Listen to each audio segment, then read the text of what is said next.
I quickly realized that she didn't know any English. So when I initially phone her now and I'm like, I'm here, like estoy aquí, she's like telling me all these directions of where to go, and I'm a bit lost. And then I get there now and she's just speaking to me in Spanish, just spamming out Spanish words, and I'm just like, I teased in my last video about a method to learn Spanish a more authentic way, and that is called comprehensible input. So what does this fancy word mean? This is done by hundreds and hundreds of hours of just listening and listening and listening. And your brain starts to piece all the puzzle pieces together to form sentences, phrases. But both words in the idea of comprehensible input are very important because, so if someone's teaching a maths class and they're talking at like a PhD level, that's not going to be something you can really digest easily if you're just a beginner. However, if you're learning simple, addition, subtraction, division, that can be taught in a more digestible, broken down way that you can understand and actually apply for yourself. And of course, the common response to this is, I'm not a baby anymore, I'm not a kid. A kid's brain is like a sponge and it just sucks in everything, even the things that you don't want them to learn. It doesn't mean we've lost the concept and ability to do this. It just means that it's going to take a longer time to get to our end goal. So the second word in comprehensible input is input. So what does that mean? Speaking is not input, it's output, because you're not learning anything new when you're speaking.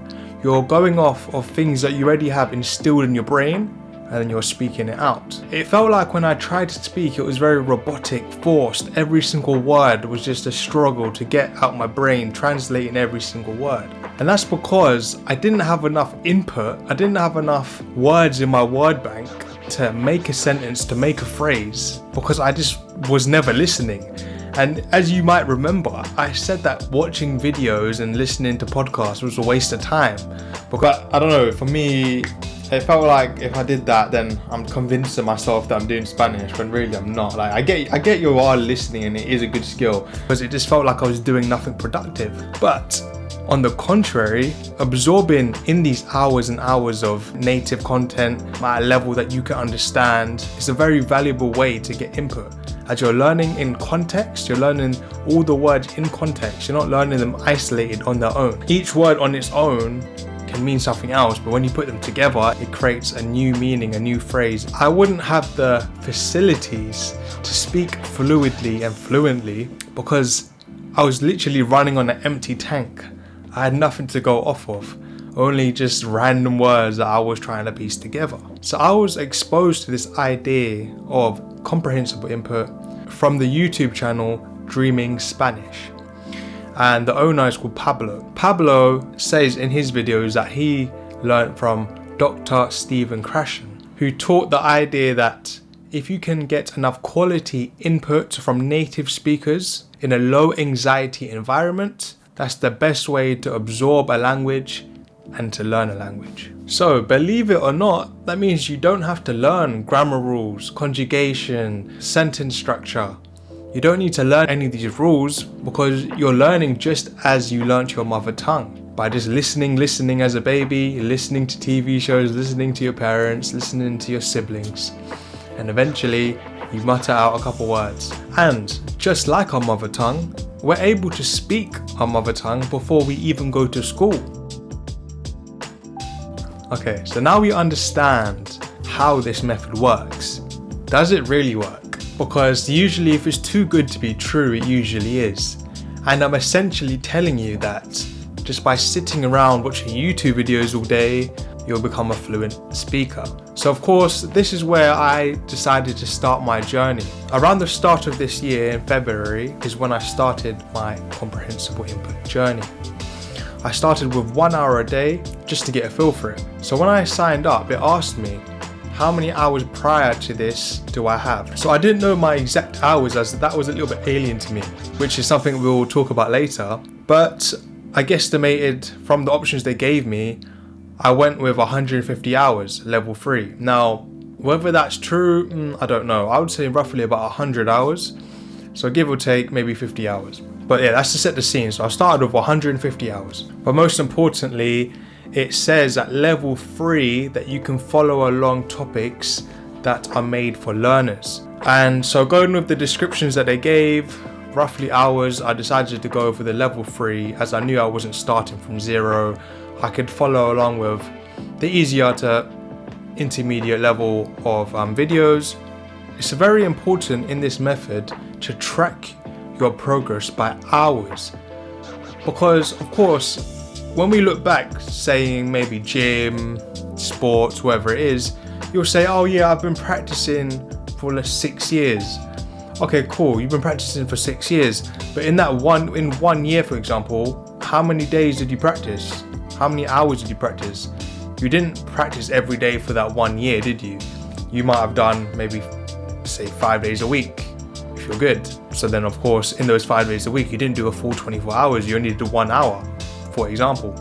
So it's a good way to record our progress very accurately, because, you know, we can see a roadmap of our progress and how far and how long it will take us to get there. So I did exactly that.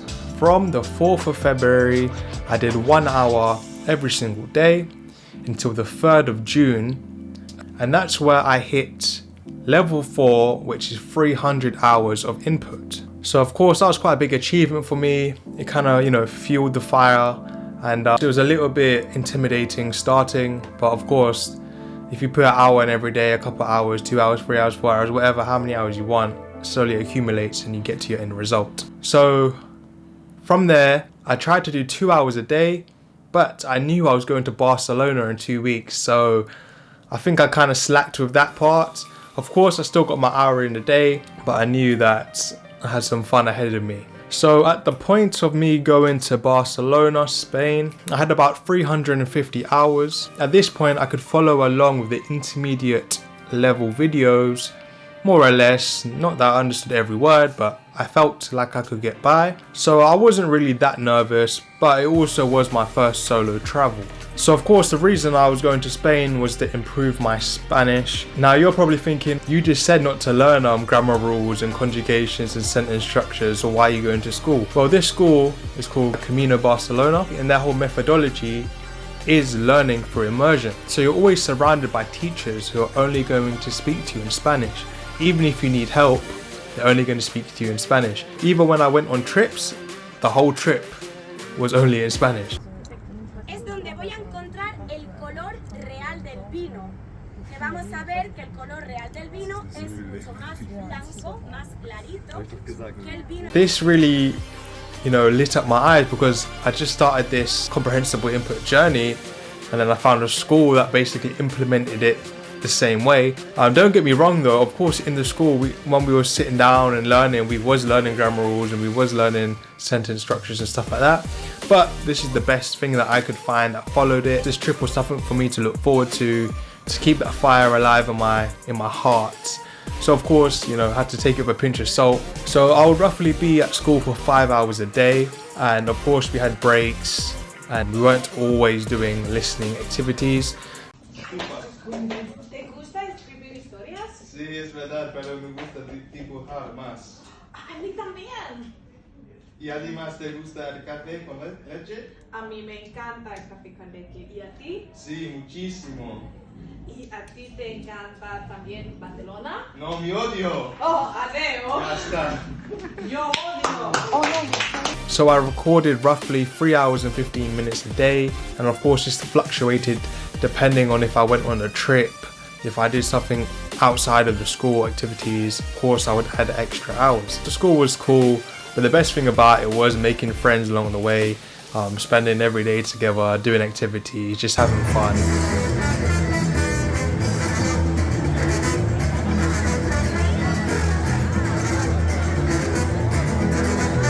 But additionally to that, a part of the package of me going to the school was that I chose to live with a host family. Now, yes, it was quite a big plunge for me to take, as truth be told, I was pretty much still a beginner. Yeah, I could understand videos, but I don't think I was ready to take on the world. But well, I felt I was, but of course people might look at it and say, are you sure about that? But you know, I thought I'd throw myself in the deep end. I was only going to be there for 2 weeks. So I thought if I'm going to go in, I might as well go in hard. So I got there and I met the host family lady, and I quickly realized that she didn't know any English. So of course for me that was great. It really threw me into the deep end and really tested my Spanish speaking skills. So when I initially phone her now and I'm like, I'm here, like estoy aquí, she's like telling me all these directions of where to go, and I'm a bit lost. And then I get there now and she's just speaking to me in Spanish, just spamming out Spanish words, and I'm just like, but then I've become accustomed to it quite quickly. I guess you kind of just have to. And I always understood the general idea that she was saying. So of course I didn't understand every single word that she was saying, but I always understood the idea that she was trying to portray. So yeah, it was a very fun experience to kind of put myself in. Of course it was my first solo travel, first time really speaking the language properly with a native speaker in her home, if you know what I mean. Of course I've spoken in a restaurant and stuff like that, but actually speaking to someone in their home, it's a different kind of level. So then from there she kind of told me the house rules, which wasn't anything serious. It was just like, make sure you double lock the door when you leave and stuff like that. I've just told you this story because even though I only had 350 hours at this point, I believe it really helped me, my ears and my brain, become accustomed to the language, hearing the words, just differentiating all the words together so it's not just one jumbled mess. I think it prepared me to be able to listen to a native speaker. So yeah, that was a great experience for me. And finally, after that first initial interaction, I would only see her for about 30 minutes a day when we would eat dinner. These 30-minute chats that I would have with her were more valuable, or just as valuable, as the school, because I got to speak to a native speaker about things that we enjoyed, that we cared about. A relaxed, low anxiety environment where she was willing to help me. I'm sure she was not speaking at full speed and using terminology that would be more easier for a learner to understand. But for me, it was very valuable, just feeling like I was having just a general chit chat with a friend. It made me feel proud. That was kind of maybe a moment where I had a lot of gratitude for the work I'd put in at this point. Yeah, it was just, I don't know, it was cool. It was cool for me. When I say conversations, she was speaking a lot more than I was speaking, of course. I was saying things and she understood my general point. Still a little bit robotic, of course. This wasn't like a change overnight thing where just all of a sudden I was fluid. But I was a lot more confident because I knew she wasn't there to judge me. It wasn't like a restaurant environment where they're not trying to have a Spanish lesson with you. They just want your order and get you to go. And of course with things like that, it's a bit more rehearsed in the sense of you know what they're going to say, you know what to expect. So in a real life conversation, the conversation can go anywhere, and yeah, you just having a general chit chat, right? So you don't know what topics you're going to talk about, what way the conversation is going to go. I was also told by my host family lady and other people that I spoke quite well.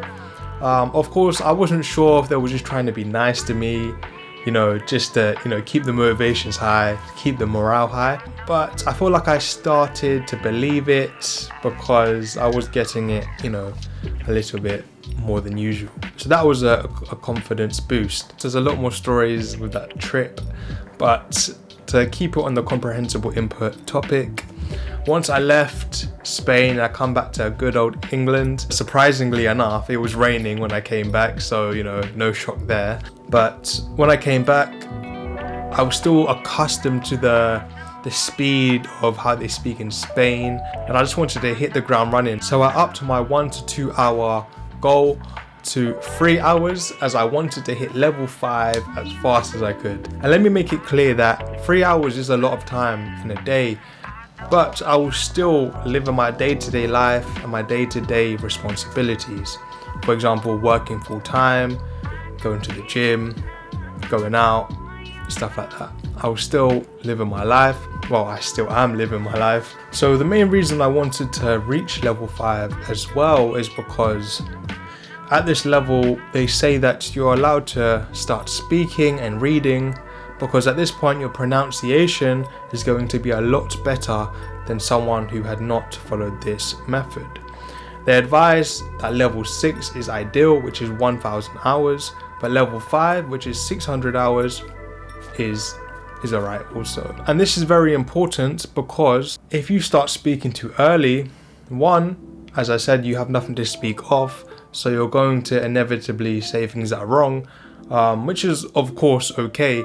But when you're constantly saying things that are wrong, pronouncing the words wrong, sentence structure wrong, conjugations wrong, you're instilling that information in your brain, which of course after hours and hours and hours and hours, it's going to become very hard to become unstuck and to erase that wrong way. Anyone who goes on the journey of learning a language, the goal is to speak it. So of course that is something that I've wanted to get to after following this method. So that's something I've been looking forward to, which is speaking to other people.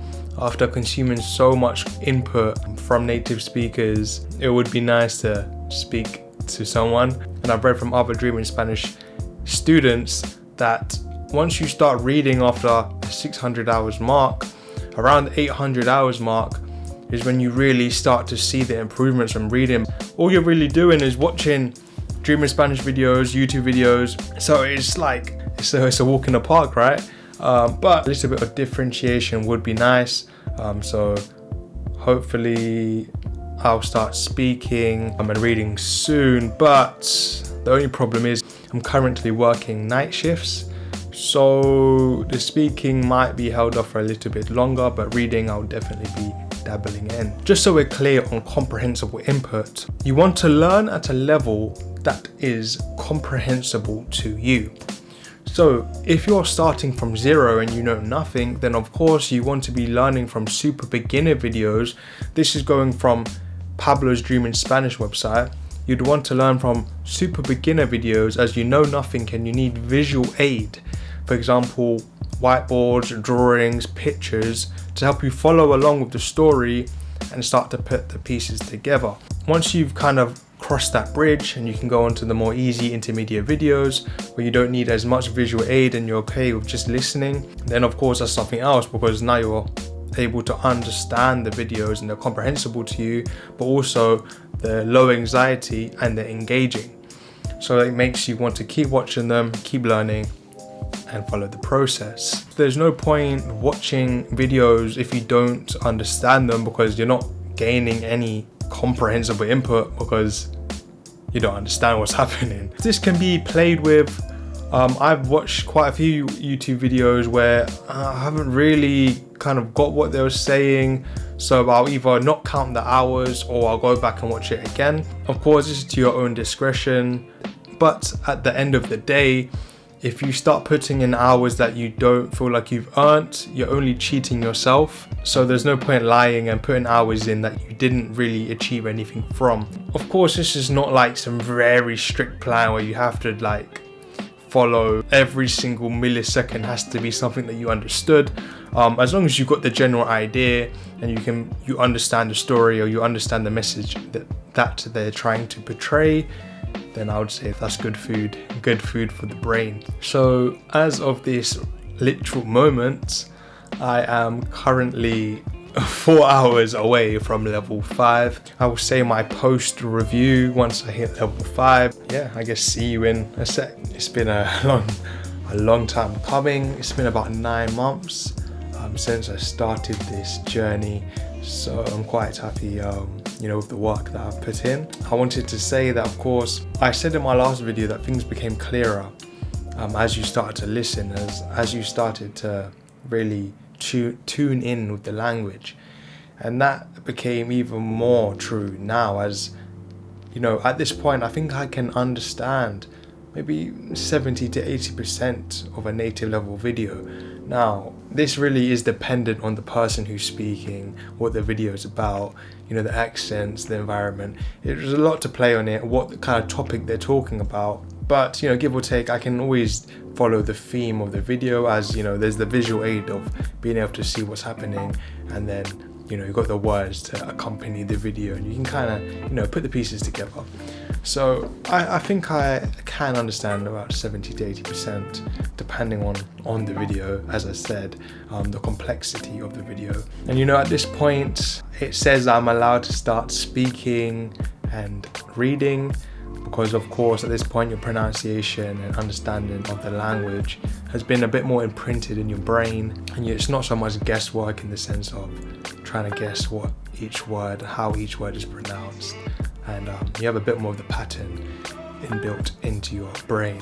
On the other hand, of course, 600 hours is a lot, and it's a lot to be happy about, but when you put it in contrast with perhaps a baby who's able to speak when maybe they're like 3, 4, 5, or if you think about it, if they're listening for about 16 hours a day with 8 hours sleep, you know, it really stacks up year upon year. That's of course not to put down my progress. I'm just saying that, you know, I still have a lot to learn. Of course, I'm nowhere near the level of fluency or, you know, native level, and I can't really say my level, my speaking ability, as I haven't been speaking. So I can only really talk about the comprehension and how much I'm understanding and how I found my journey. You know, before I used to find it quite funny because I generally thought that everyone was speaking like just a jumbled up language, in the sense of they were just spamming out random words that didn't make sense and no one could really understand what they were saying. They were just going along with it, and of course I didn't really believe this, but my ears just was not tuned into the language to actually differentiate the words from each other, and it just seemed like one jumbled mess. And as you start listening and listening more, you actually start to get that clarity and start to hear each individual word in the sentence and realize that, you know, they actually are speaking a language. It's not just random sounds and noises and bells and whistles, you know. So that's been quite a revelation because it really showed me that I have been progressing. I would say that when it comes to, you know, other channels and other methods and other apps, which of course I probably will explore at some point, but when it comes to these people who are always selling you some sort of course, they always have a new thing that you need to do. It's like every single week, if you follow someone's email list, every single week they have a new best thing that's going to improve your life, improve your Spanish. You know, you're going to be fluent in 30 days, and it just becomes quite overwhelming in the sense of it's just like there's always something new, always something you're missing, always a course that you need to do. You know, every course is the best course. It's just something you can literally do for free. You don't have to follow Dream in Spanish, for example. You can just set up your own Excel spreadsheet, watch random YouTube videos that you understand, and log your own hours.